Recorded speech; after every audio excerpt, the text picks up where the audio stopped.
With the 4 safety items first. So we start with our seat belt. You're going to grab both sides here where it slides through this bracket. Hopefully.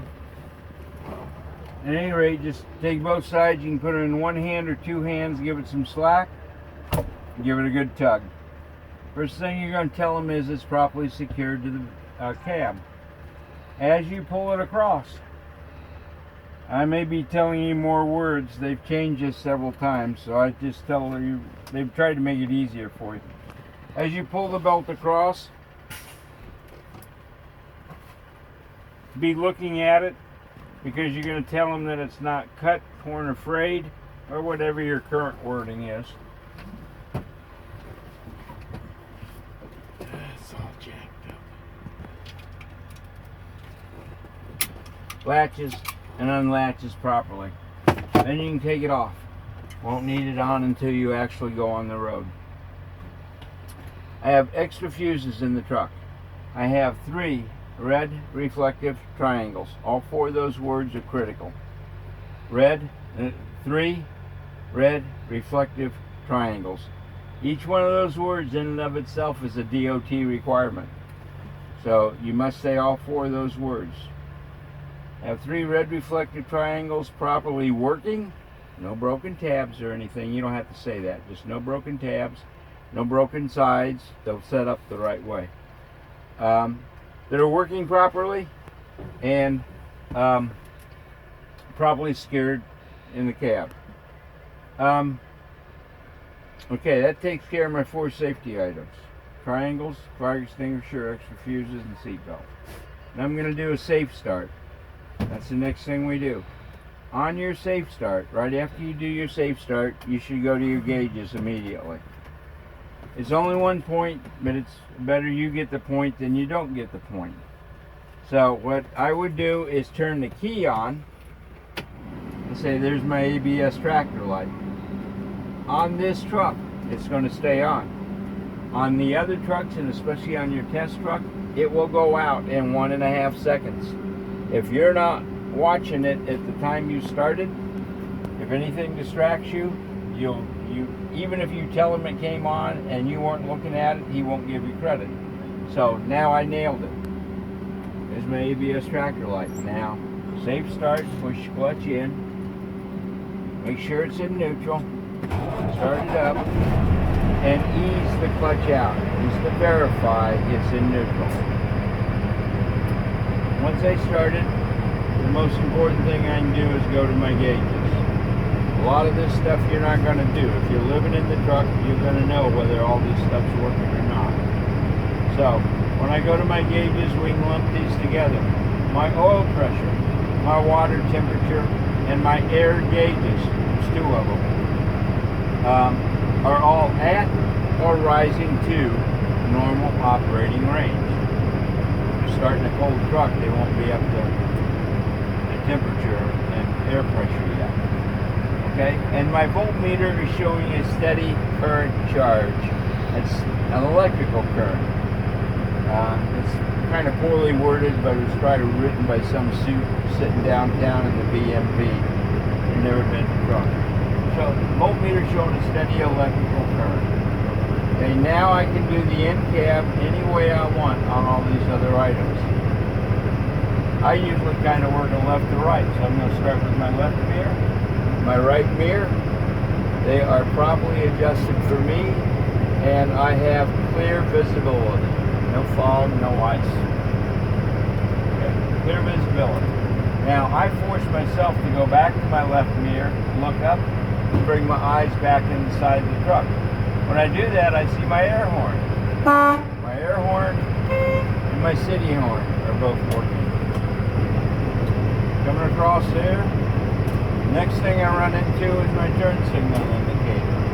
I'm checking my dash light indicators. You can't tell them you're checking your turn signals and your 4-ways when you're high and low beams. You did that on the outside of the truck on your pre-trip. So if you tell him you're checking those lights, he just won't give you credit. He won't tell you that, he just won't give you credit. So it's dash, I'm going to check my dash indicator lights for my my left turn signal, my right turn signal, my four ways. Okay. Turn on your headlights, and you're gonna pull up on your turn signal indicator. My high beams and my low beams are both working, and you can shut off your headlights. Come across left to right. The next thing I encounter coming across here is my wipers. They're my windshield wipers. That reminds me of my windshield. I have, it's clean, not cracked. I think it was 2 C's, 2 No's. Clean, not cracked, no illegal stickers, and no obstructions to my vision. Like this. That's an obstruction.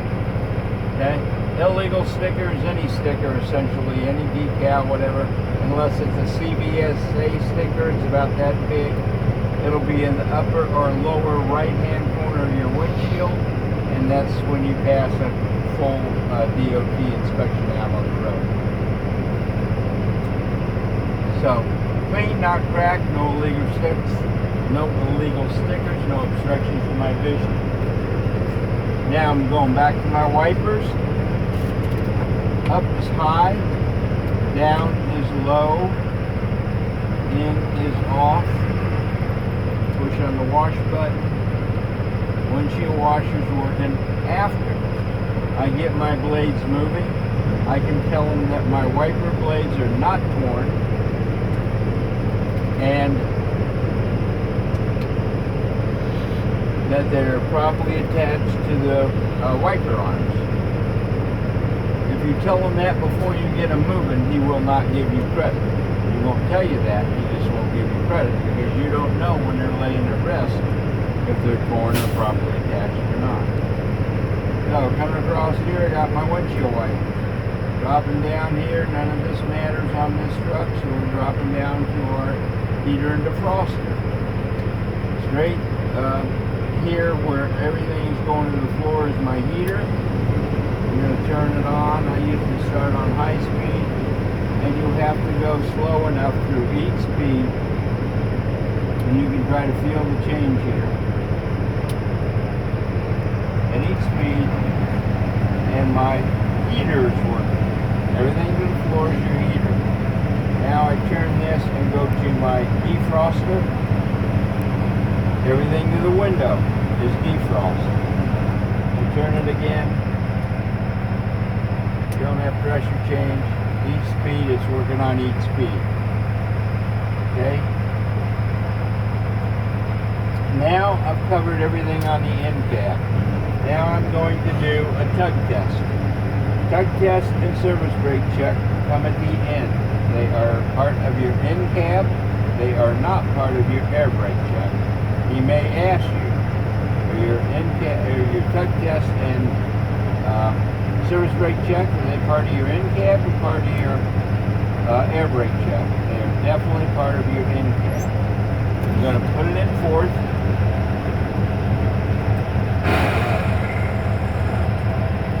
I'm going to release my tractor brake and pull ahead, checking my trailer brake. Make a slight tug, and you put the clutch in. My trailer brake is holding. Now I'm going to set my tractor brake, release my trailer brake. Now I'm checking my tractor brake. And it has to be in this order? Not exactly, it doesn't matter. Okay, now I'm checking my tractor brake. It's holding. Notice I didn't waste time taking it out of gear between that. Now I'm going to release my tractor brake. That gives me both brakes released. I'm going to pull ahead at approximately 5 miles an hour, no hands on the steering wheel. I'm checking to see that my service brakes are working and that they do not pull to the left or to the right. I'm watching my steering wheel to see if it turns at all. Okay, I ease off on the clutch. Just bring it to a nice smooth stop. And I'm going to tell them it didn't pull left or right. If it would pull left or right, that would indicate that my brakes may need adjustment. Now I'm going to take it out of gear, put it in neutral, take my foot off the clutch, and set both brakes. At that point, I'm going to tell him that I am now ready for my air brake check. If you don't set both brakes and make sure it's in neutral and if it's off the clutch before you say that, you just failed your air brake check before you started. Okay? When I say I'm going to fan my brakes, or when I say I'm now ready for my air brake check, he will tell me fan it down to below 90 psi. We do have a 90 on this truck. The others are 50 and 100. So just get both needles below 100. That's close enough. And you're going to tell them I'm now going to check and see that my air compressor governor cuts in at approximately 90 psi. And I'm watching to make sure I can build air and that my air compressor governor cuts out. Or in other words, turns off between 120 and 140. Between's a critical word there. You don't want, it's not about 120 or 140 or approximately. It's definitely between 120 and 140 psi. May I assist? You're going to ask him if you can assist. And he will say yes. That means you're going to rev up the engine, hold it about 1,000 or 1,100 RPM, build up your air. We're listening for a burst of air. That's going to signal that our air compressor governor has cut out our air compressor. The only way you really know that your air compressor is cut out is if you're no longer building air. But for his purposes, you're just listening for a little burst of air.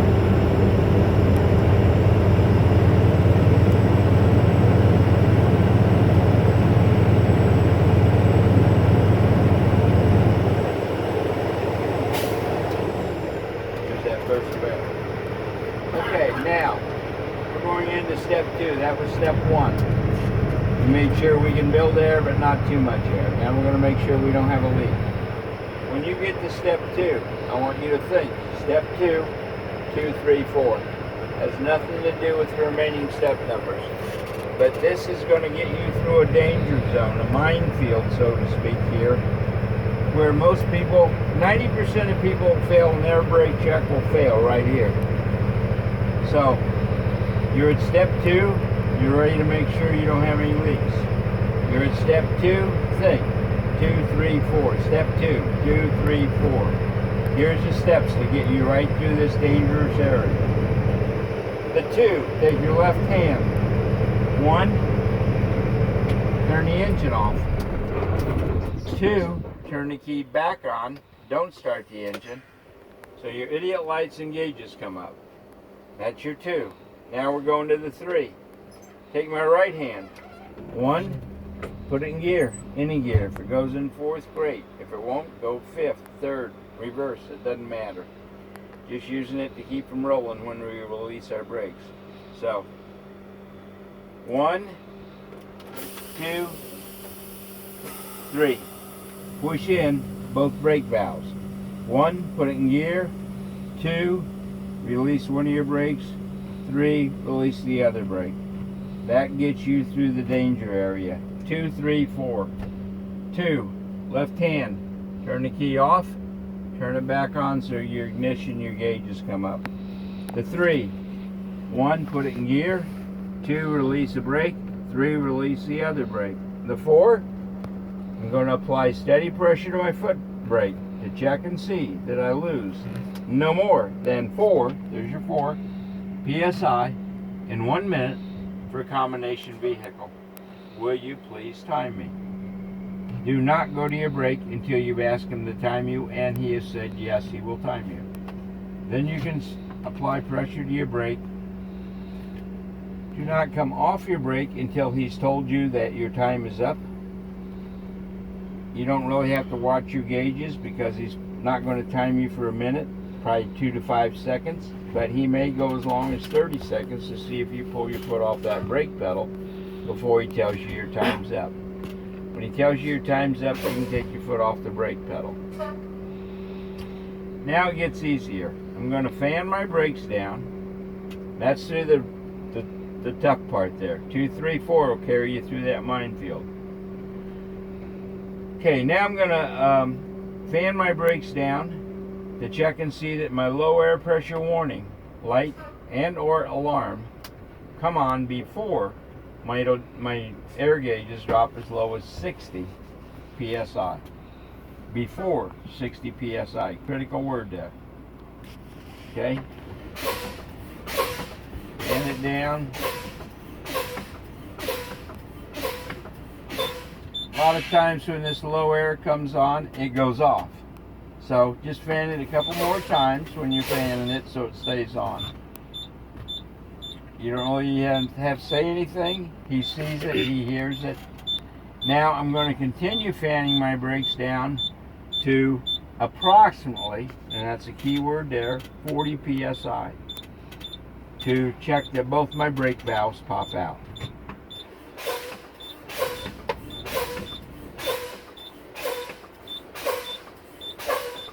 Go slow and crush the brake each time. That expels air faster than going lightly and rapidly. That drives them nuts, so don't do that. Crush your brake.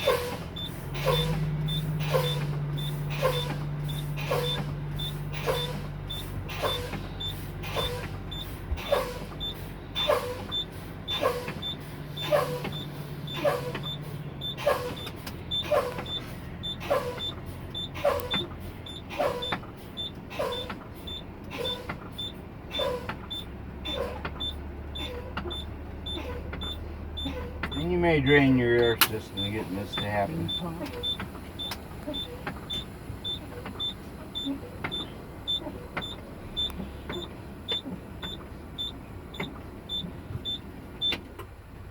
Okay, now notice when they popped out, and I thought they were both out, I kept fanning my brakes 5 or 6 times. Here's why. I had this happen about 2.5 years ago on a road truck, and I've been warning people about it ever since. Never happened on a test truck until about 6 months ago. It's now happened 5 times and gotten students failed. I've been warning them, but they seem to forget that warning. What can happen is you fan your brakes down. Instead of both of them popping out where it's an audible sound, your trailer brake will pop out. You'll keep fanning and fanning and fanning and fanning and fanning. Finally, your tractor valve will come out, but it won't pop. It'll slowly come out, and very quietly. It's almost like it's sneaking out a little, and it will not come out all the way. You see it move, and you say, that completes my air brake check. And he says, fan that brake a couple more times. You probably just failed your air brake check, and you're almost at the end of it. All you can do, you can't touch them. It's auto fail if you touch them. All you can do is look at the gap you have between the red handle and the dash, and see if you have about the same gap between the yellow handle and the dash. And when you think you do, I would fan it 5 or 6 more times. That ensures it's not going to move anymore, right? Because otherwise, if you don't do that, and he says fan it a couple more times, and it moves even a hair's breadth, it's auto fail. So, that's what I would do. Fan it 5 or 6 more times when you're sure they're both out. At that point, you can say, that completes my air brake check. That's what you need to say. That completes my air brake check. You can put your fingers over here. You can't touch them. Once you push them in, you cannot touch them. So you can't see it. You can't check if there's a gap. Nope. You have to do it. You can look. That's all. Okay. And he's got a very clear angle of the gap, and you will probably have to lean very far forward to see the gap. Look, don't touch. Okay. So, up until you say that completes my air brake check, anything you've forgotten on your pre-trip or your in-cab, you can add in. He'll let you add it all in. So let's say you've just did your startup, you went to your gauges, you looked at your voltmeter. Say it's showing a steady current charge, and you think, oh man, I totally forgot my alternator. Okay, tell him. He may make you get out and show him after you get done with your in-cab, but he'll give you credit for it. You look in your mirrors, and you think, oh man, I totally forgot my trailer axles. You can still add all that in up until the point you say that completes my air brake check. Now everything's locked in. Any questions at all?